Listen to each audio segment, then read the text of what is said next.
The internet is not a safe place. Don't give away information to strangers on the internet. Cyberbullying can cause death. These are some comments that can be heard by people who only know the horrors of the internet. I also happen to have a generalized anxiety disorder. Now you may be wondering, how the hell do these two relate to each other? Let's back up.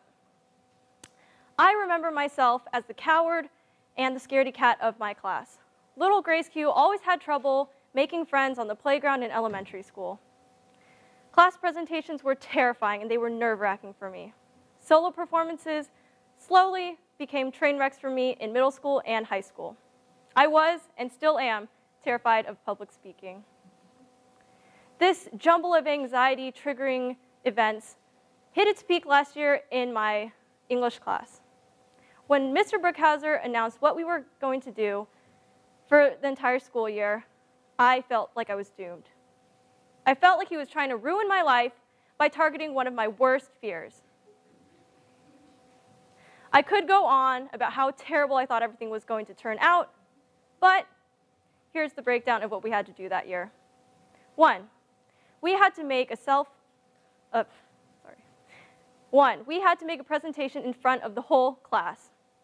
2, we had to make a speech in front of the whole school. And finally, I had to pitch a 20-second video idea for a YouTube video that would go up to the whole world.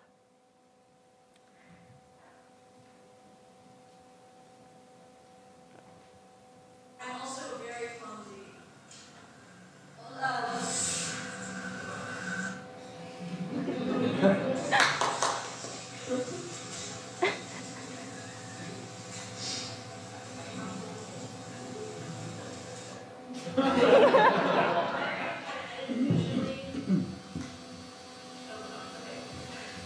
Multiple locations.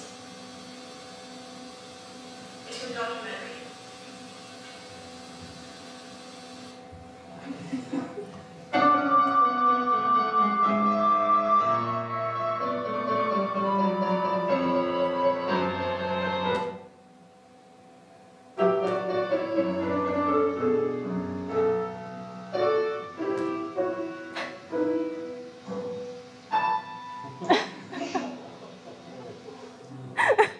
As you can tell, it didn't really turn out that well.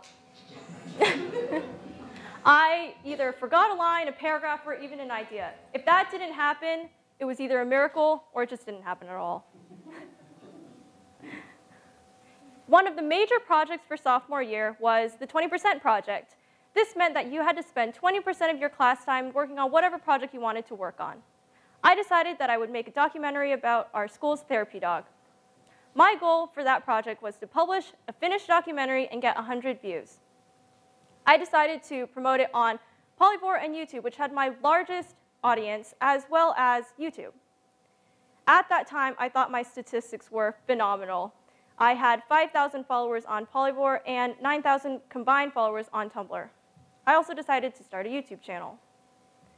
The purpose of this channel was just to build an audience to collect the views once my video went up. By the end of the project, I was surprised to see that I had gotten 71 subscribers. People actually wanted to know what I had to say. Public things have always been my worst enemy. Public events, public speaking, public performances, public anything. But in the sea of negative public things, I still found my place, the internet. I never would have dreamed of making YouTube videos, putting my face on the internet, and speaking about random topics. The idea terrified me. But I decided that the best way to conquer my fears was to just do it. So I decided to try the whole YouTube thing. So what do I do on YouTube? I vlog. What is a vlog? A vlog is basically a blog, but in video form. But what is a blog? A blog is a self-published periodical of literally anything. I mainly make recipe videos, hair tutorials, and I occasionally chat with my audience about random things, as well as vlog about my outings and trips, all while making money from it. Now, I have numbers larger than I could have dreamed of. I have 15.7 thousand followers on Polyvore, over 12,000 combined followers on Tumblr, and 310, but actually this morning I checked, I have 314 subscribers on YouTube. If I went up to somebody and told them that YouTube has been my therapy for my social anxiety and just anxiety in general, they probably would not believe me. It's not conventional, it's not typical, and it seems torturous. It is torturous.